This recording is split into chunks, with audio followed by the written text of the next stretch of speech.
Good morning, ladies and gentlemen, and welcome to the Hardwood Nation podcast with your boy, CEO Anthony, and my main man, Bryce Ward. Bryce, the NBA started this week, but man, what is going on? Just a lot of exciting emotions going on. A lot of hype. Um, so some fans are already out on their team. It's so funny. I saw a Trailblazers fan on some podcast, and he's like, "I think I might just be like what's the not a hardcore fan, but what's like another? I'm trying to think of the word." Well, like a bandwagon fan or some shit? Not bandwagon, but like the kind of just like hops on and off once in a while when they're doing good and bad. A fair weather fan, kind of. Yeah, something like that, yeah. Yeah, it's like they saw the first two games and they go, "I might take this season off." Uh, you know, first weekend, we're not even going to go over standings today, but the first weekend, the fucking Indiana Pacers are leading the East. And the The Magic are Miami, 2-0. yeah, the Miami Heat, the New York Knicks, the Cleveland Cavaliers, Brooklyn Knicks are not even playing. Boston 2-0, Orlando's 2-0. Yeah, so we're not even gonna get into that. It's too early. A couple of weeks from now, we'll start looking into the standings and stuff like that. But really quick to start us off, what do you think about your Magic so far? Starting off again 2-0. What have you seen that you like? What have you seen that you don't like? The bench in our depth, Cole Anthony has. This is probably the best he's looked since he's come into the league. He showed us a lot of this towards the middle to end of season last year and just kept it going. Our bench has been our most bench in defense. I mean, in terms of this is what I expected, but in terms of actually going out and executing, both of those elements look really good. The only thing I don't like is,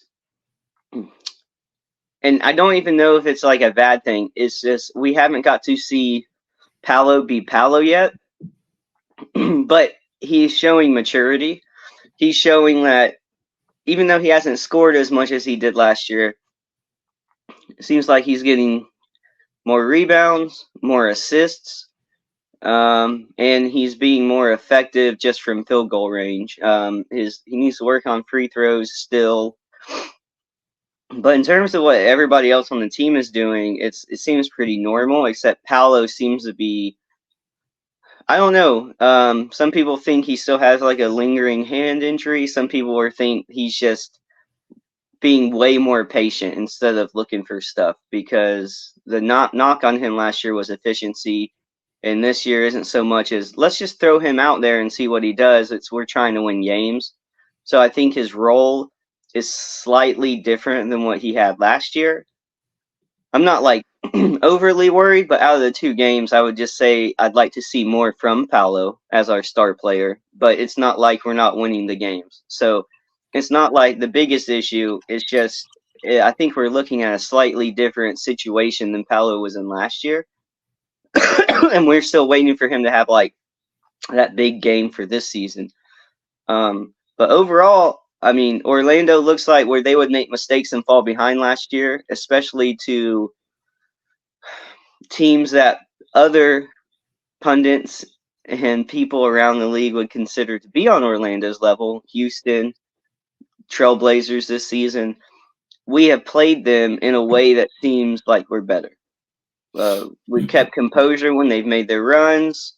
We've kept the lead when we needed to get a bucket when they were making their push, kind of thing. Just a couple of small things that I think last year would have cost us games. So far so good. The defense looks really good. Top 10, might even say top 5, 6 defense. And Cole Anthony looks like a candidate for Sixth Man of the Year, which a lot of Magic fans thought he would be up for after his contract extension that we signed him to the other day. He's excited to play for us, and so far, you could argue he's been our second best player behind Franz, if not tied for our best player. So a lot of good things. 2 W's, 1 on the road. I'll take it. Yeah, I've actually seen a couple of Magic games Mhm. this week, parts of a couple of Magic games. What I noticed was a consistent defensive intensity. So not like spurts of defensive intensity, but a consistent defensive intensity. That's what I saw in opening night. I know you were there. Mhm. That crowd seemed electric for the majority of the game. Am I right with that? It was, and I have been to a playoff game before. It's been a while, but I've been to one. It very much had that atmosphere where every bucket, every play seemed to matter, or at least the fans were into it like it mattered. And everybody they interviewed Coach Mosley, I believe Ji and Cole after the game. I could be wrong about Ji, but they definitely interviewed Coach Mosley and Cole Anthony, and they both commented on how good the crowd was. And Cole's been here quite a few years now, so he's mentioned, with Orlando being the kind of city it is, sometimes we attract other fans as well. And he said he could tell a difference that, the arena was filled up with Magic fans. And I remember being there the last time we were really, really good. Not the not the Vucevic little playoff berth we made, but when we had Howard and we were still really good. Um, the fans come out and support the team when there's something to support.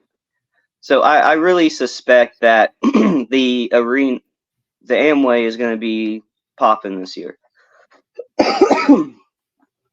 Yeah, I'm actually going to get up there, and probably one day within the next couple of weeks, I'm going to ride through the town and see what's, because I always have felt like that town should be blanketed with Magic stuff. So I'm probably going to ride through there one day and see what's going on up there now, because the Magic are low key going to be a good team this year. I do want to throw a curveball out there. One of the surprise teams that I picked this year was the Washington Wizards, and I'm not changing my mind on that. But there's another surprise team that's popped up. And I've watched them play, believe it or not, 3 times already. One of those times was against the Miami Heat, and they're 2-1. The Detroit Pistons might be a problem this year. Not necessarily, they're not going to be a championship contender, but the Detroit Pistons are playing good basketball early in the season with the new head coach in Monty Williams. Really quick, because I know we haven't deep dived in the standings yet, but are you shocked just hearing that the Detroit Pistons are 2-1 and are on a 2-game winning streak? No, only because it is the beginning of the season. Teams will stop being surprised by them. But Detroit is kind of in the position I feel like Orlando was in last year. And Orlando did beat some good teams last year. It was the bad teams that we lost against. Detroit has talent, and they're a young team, so there's certain things they're going to do that will put them in the position to win games. So, give us a couple weeks.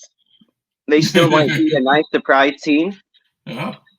But I just think they're in the position Orlando was in last year. They're going to win some games, but they should be fighting to get into the play-in. They'll probably miss it, but they should be fighting for the play-in spot, I imagine.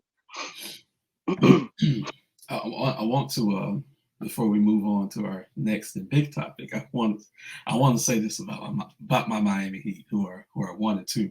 Am I concerned? Absolutely not. But I will say this, and this isn't a knock on the player. It just makes me scratch my head a little bit about the organization.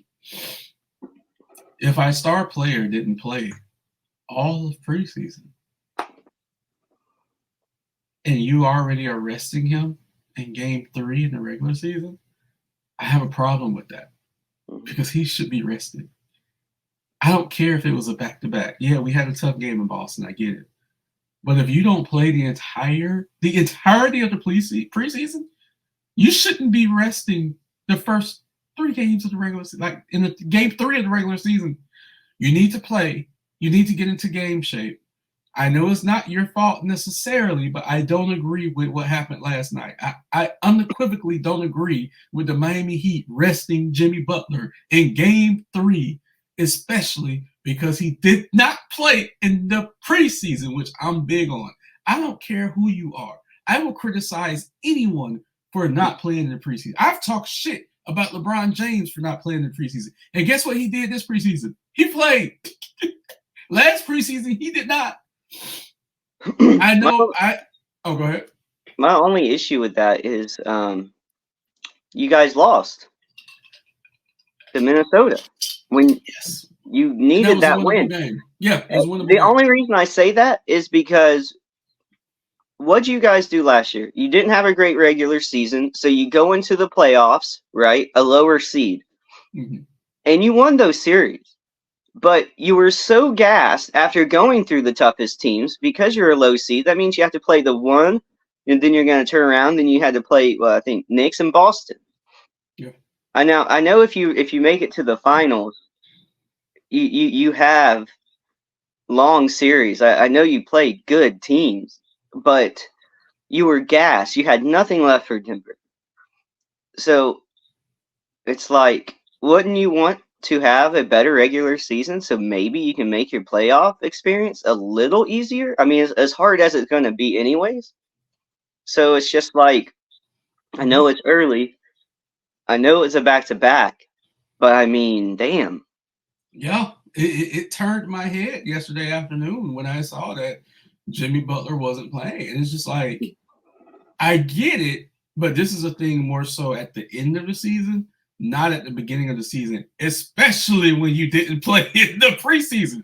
You should be fucking rested. So I'm not buying it. And I will say that we won the first game against Detroit, which they looked good until the end. And in the last 2 games, we've actually lost in the fourth quarter. 1 game Jimmy played, 1 game Jimmy didn't. We play Milwaukee tomorrow. I'm pretty sure Jimmy's going to play tomorrow. Yeah. So maybe they're resting him for that game so Jimmy can go ham again. I don't know. And what did you see in the game against Boston when you got to play them? No, they played great. They just let it. Boston executed better in the fourth quarter than Miami did. Miami was actually leading that whole game up until midway through the fourth quarter, and then Boston pulled ahead a little bit. But that just reminded me of something. I'm happy because What did you think when you were watching Boston, though, compared to what you've seen from Boston the last, say, 2-3 seasons? Nothing different. The gigantic white guy and Drew Holiday didn't look any different on the court. But I already knew Porzingis was going to do that. Well, yeah. So Boston did what I expected them to do. If he stays healthy, Porzingis is going to have a great year, a fantastic year. What I didn't like is that the commentating crew, it was an ESPN game. Of course, they're pushing this Jason Tatum narrative down your fucking throats all night, like we're Dwight Howard, and we're going to get on that later. But it's just, so that part was annoying. That part was very annoying. Drew Holiday is Drew Holiday. He did Drew Holiday things. Yeah. He stabilized the offense and played great defense. Porzingis did stand out. But as far as the other pieces who have already been there, they've done the same shit. Right. Within the first 5 minutes of the game, and I think I tweeted this out, within the first 5 minutes of the game, they introduced Jason Tatum as an MVP candidate. I'm like, will you fucking stop? Will you fucking stop? It's the first week of the goddamn season. We don't know who the MVP candidate is. He's a candidate, Cam. It doesn't matter. In the first fucking week of the season, you don't need to talk about MVP. See me 3 weeks from now. No one should talk about when Bam MVP. had that big dunk, it was Bam that had a big dunk, right? Yeah, it was a nice dunk, yeah. They could have said defensive player candidate with a big dunk.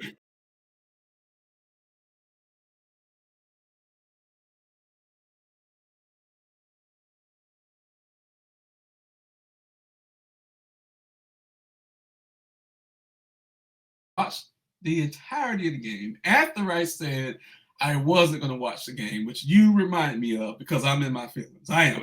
All of Heat Nation, He couldn't resist.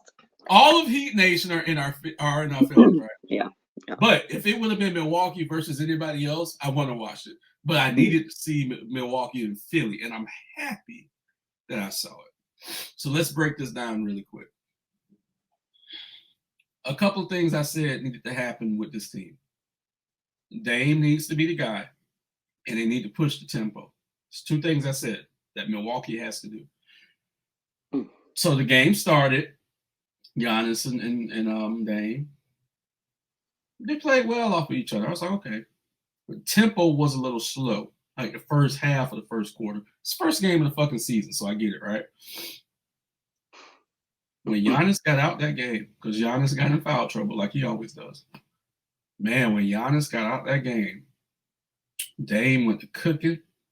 That offense sped up. I was like, oh shit, this is what I like to see now. Giannis comes back into the game. Tempo slows down. Philly goes on a huge. Philly were down by like 17 after Dame was cooking. Giannis comes back in. Philly goes on a huge run. Maxey went crazy.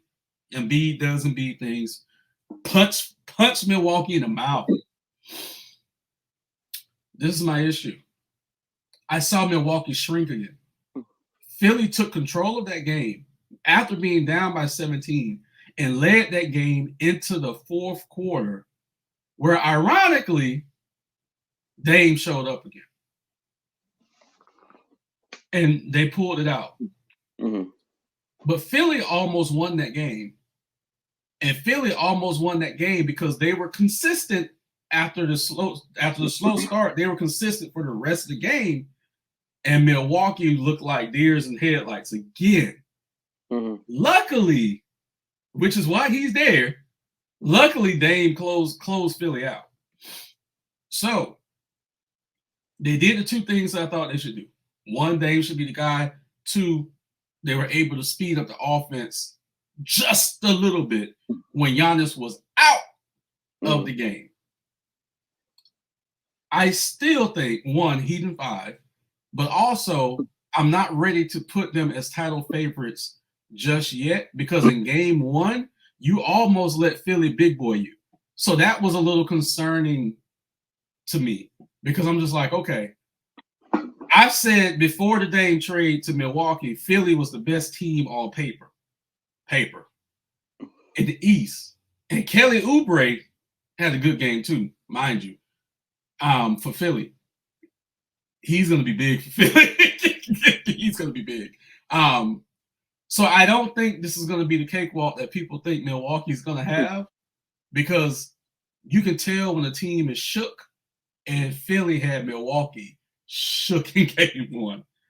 Not taking anything away from Damian's 39 or 41 or whatever he had, but he needed every bit of those points for them to get through Philly in game 1.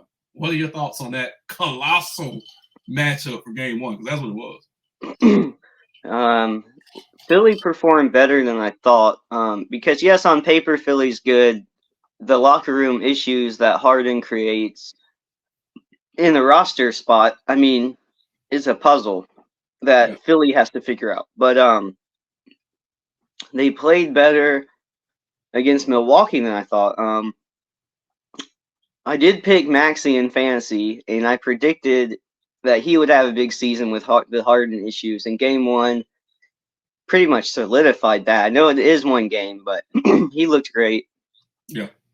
I'm not too worried about Milwaukee yet. They have a new coach. They have Dame. They have to figure things out. Middleton, they're bringing back very slowly from his injury. I think he's on I don't know if they're telling him he's on minutes restrictions, but he is. He started, but he didn't play a lot. No, he did not. I think Milwaukee will get a little better as the season goes on, but Philly is no joke. Right. That's just a great game. I mean, Philly's going to be – they really should be top 3 in the East this year, top 4. So that's just a tough game. Embiid's going to do Embiid things. Milwaukee, I do think, will get a little bit better. But, like you said, the Heat have exposed things with Milwaukee over the years, and so if it makes sense that a team as talented as Philly would also be able to maybe pull some of these things off against them. You know what I mean? Like, Yeah, Philly's just tough. And if Maxey is doing what he's doing now, and Embiid just has to be Embiid, Philly is going to be good. So they need that third guy to step up. Like you said, Oubre's going to have a good year. They still have Tobias Harris as a decent scoring option. I'm never going to shit on Tobias. He's just not, he's no Jimmy Butler, as Jimmy Butler likes to say, but he's not trash. He's not trash either. So they have weapons there. Philly's going to be a problem. But yeah, Milwaukee still won the game. Right? They won it. They won. That was Milwaukee's home opener? Yeah, it was Milwaukee's home opener. They needed to win that game, so they came out and did it. It's just going to be fun to watch Milwaukee this year and see like the evolution that team goes through.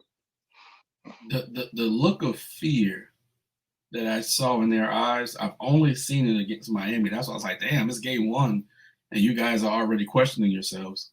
I'm telling you, they almost collapsed. And the last thing I'll say about that is Maxey did have a great game.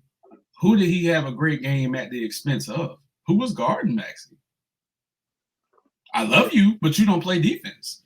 Because Dame was getting lit up too. Dame was giving it, but he was getting lit up on the other end too, which will come into play in the playoffs if Milwaukee again runs into Boston, or if they run into Philly, or if they run into Miami. I love him to death. Damian Lillard can't even spell defense. I'm just saying. And Maxey, how tall is Maxey? Maxey does not seem like a small guard by any means. No, he's taller than Dame. Yeah, he's bigger than Dame. Yeah, he's a big boy. So Dame definitely isn't a large guard. So he's going to have trouble against some of these other bigger starters. I imagine Drew Holiday is going to give him a problem. Or if they face Boston in the playoffs, if Boston is healthy, I think Boston's going to clip them. I think Boston and Philly can clip them, actually. And I'm not even going to mention Miami because we already know what's going to happen there. As long as Jimmy plays. Yeah, Jimmy plays, yeah. Jimmy might sit out a playoff game or something. Apparently, Jimmy was blowing kisses to the Minnesota crowd yesterday because they were like, why aren't you playing? Jimmy was blowing kisses to the crowd. I'm sure they blew kisses back after they won. Yeah, Jimmy's going to be Jimmy, okay? And Minnesota's false prophets, let me say that. You see anything different out of that game compared to what you have seen from Minnesota? Because I would guess no, but just asking. Bro, we almost beat them without Jimmy Butler, bro. It's just like, nah, that ain't it. Fuck Minnesota. Fuck them, man. So we have to talk about the hottest story in the NBA this week, which is actually happening off the court. So let me set this up. Okay. A long-running story. Yes, like a 10-year story. Yeah, it's longer than that. I almost damn near longer than that. You got to think about the stuff that he was doing in Orlando that was getting covered up early. Yes, it was some stuff, yeah. I actually looked up some of that stuff this morning, but I'm not going to post it. All right. So the biggest story in the NBA, I got to set this up. I got to be dramatic. So I got a text the other day from one of the crew members about this Dwight Howard sexual assault story. Some people are saying essay. I guess they don't want to be demonetized. Hell, we ain't making money on this yet, so I'm just going to say sexual assault. All right. And I'm like, wait a minute. I heard about this months ago when it first came out. Why are we talking about this now? And he was like, I don't know. It's trending on Twitter. I was at work, my day job. So I researched it when I got home. And then I saw the most explosive detail. That court documents revealed that Dwight Howard indicated that, no, it wasn't sexual assault. Everything was consensual with the young man. Which pretty much outed Dwight Howard. Now, for people who really pay attention to this podcast, we have made a multitude of offhanded jokes about Dwight Howard's sexuality because people who know have known for a very long time that Dwight Howard has a preference, and there's nothing wrong with that. We all have preferences. I have one too. That's not what we're talking about. What we're talking about is how this is impacting, how the multitude of events, which God knows is probably over 10 events now, the multitude of events, how this has affected Dwight Howard's career. Stephen A. Smith actually did a great breakdown of this. I don't know if you saw it. He did a great breakdown, and he even said the off the court stuff is why Dwight Howard is not on the team right now, and also is why he wasn't on that top 75 list, which I think he could have been on, and I'm pretty sure I remember you saying he could have been on that top 75 list over, let's say, Anthony Davis or Damian Lillard. So really quick, because there's been a lot of smoke with Dwight Howard for years. So we know there's some fires everywhere, from ex-wives to ex-girlfriends to organizational cover-ups. Maybe he flew some young girls in for sex before. It's a lot, man. You know, he had that innocuous, the only way I can say it is butt injury, which cost him like half a season one time. Just a random butt injury. We all know where that could have came from. Your thoughts, if you're an NBA team, would you touch Dwight Howard at this moment? No, but I just don't believe maybe 5-6 seasons ago when he still had a little more to offer. I just don't know I don't know if it's worth the headache now, what he brings to the court. It's just funny because, you know, he was like the darling in Orlando. He came in, and by all means, they hit a lot of the things, or they tried their best to hide them here. And I think. Oh, I forgot. There was even new photos one time. I forgot about that. Yeah. So much. It's been his whole career. It's almost like now in hindsight, it's like that's where his real focus was at, maybe. And that's why certain players I just don't think have wanted him around. I think what was it, the last LeBron James gave him a chance again, right? Was he on? He was on one of the yeah, he won a championship there. The bubble. So he played good. Dwight Howard played good in the bubble. It's just one of those things. It's like we look around, we wonder why people aren't in the league. We know with Howard, we know it brings distraction, extra drama, just more things the team has to deal with. Because I don't think it's a preference that the teams don't want anything to do with, because that's not the issue. It's how you go about it and the amount that you bring into your life, and thus you bring around the team. You bring the energy around the team, things like that. So I get it. But it's something, and I know he had his reasonings early on to why he wasn't basically coming out about it and talking about it. I think family and religious beliefs were the real thing early on. When he came from Atlanta, he came as like a bright-eyed young kid who was conservative, really. That's who he came to Orlando as, like a religious conservative kid from Georgia. So early on, like I get the hesitation, but him being like a grown man in the spotlight the way he was, I think he would have done better for himself if he could have just been honest with himself in the public about what he was into. And then maybe the teams would have handled the situations a little differently. But there's been so many, and like you said, it very well could have created injury for him one time. So I definitely get the hesitation, and the team's like, I'm not going to fuck with that anymore. So it's just ironic now that it's all coming out, when I would have thought maybe in the height of his career, we would have seen more stuff like this. But, people trying to take advantage of his position as being a premier player.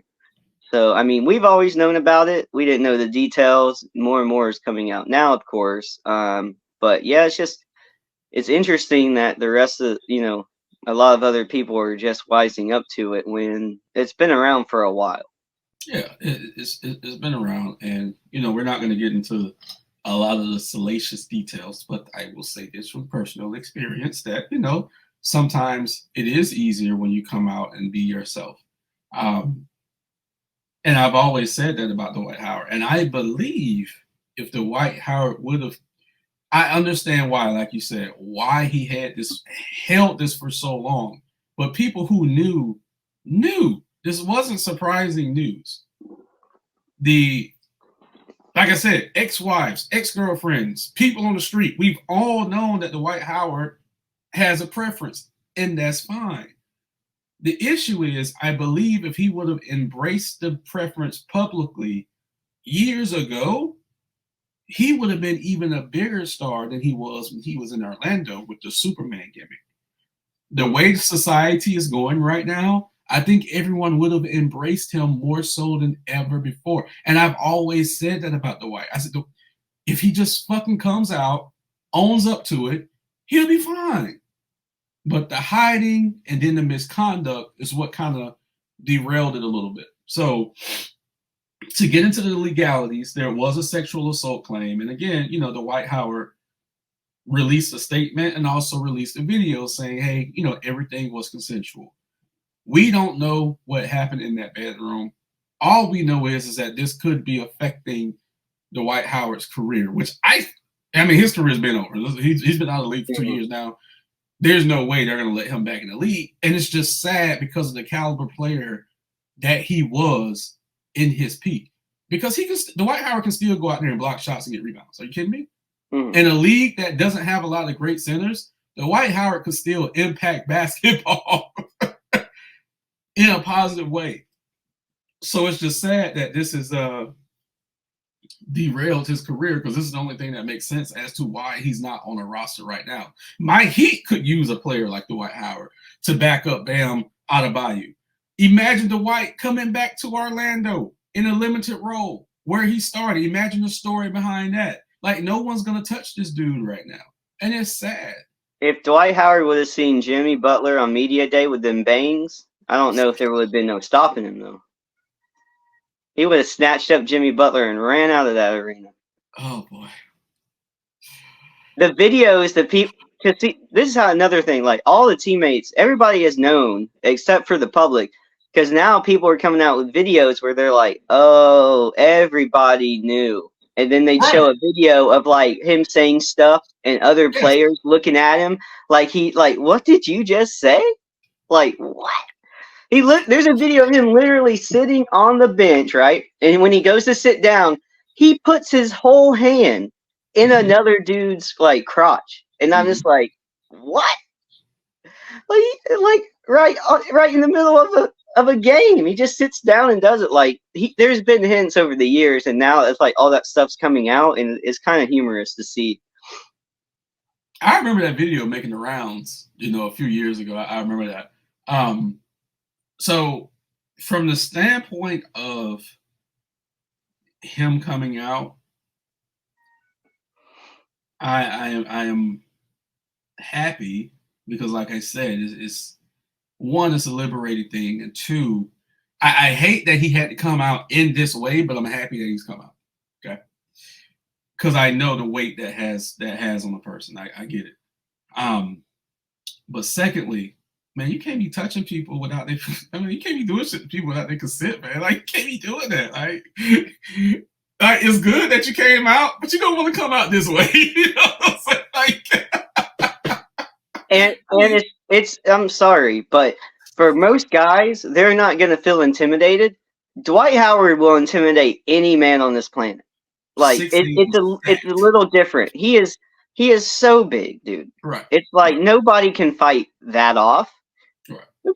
I mean, it's crazy. Like, outside of like Shaq, nobody's fighting off Dwight Howard. So so we get how the alleged victim, and we have to say alleged, we get how the alleged victim could feel like I'm powerless in this situation. So I get that. That's all we're gonna say about that. Dwight, I'm happy for you, but hopefully you didn't do what you're being accused of, and everyone can move forward. So that's the last thing We've been joking about this off and on for a long time. This is now we can finally address it, and maybe everybody can finally move on. If I'd like to think this guy didn't get assaulted, and Howard, I just hope everybody comes out of this as healthy as possible. That's all. Now that we finally had a chance to openly talk about it. I mean, we've been talking about it for years. Yeah, but not like this. Not we haven't had a whole fucking segment on it. All right. I forgot who made the joke about Dwight going to China or Taiwan for the little boys. I can't remember who made that joke.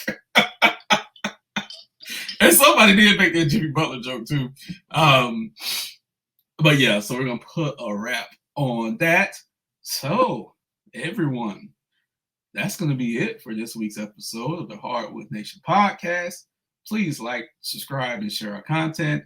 Comment below. Hey, Mike, I saw your comments. My bad. We know that you should have been on the stream. The timing we just couldn't work out. So yes, Mike is also a winner of our fantasy league. Everyone stay safe, and we are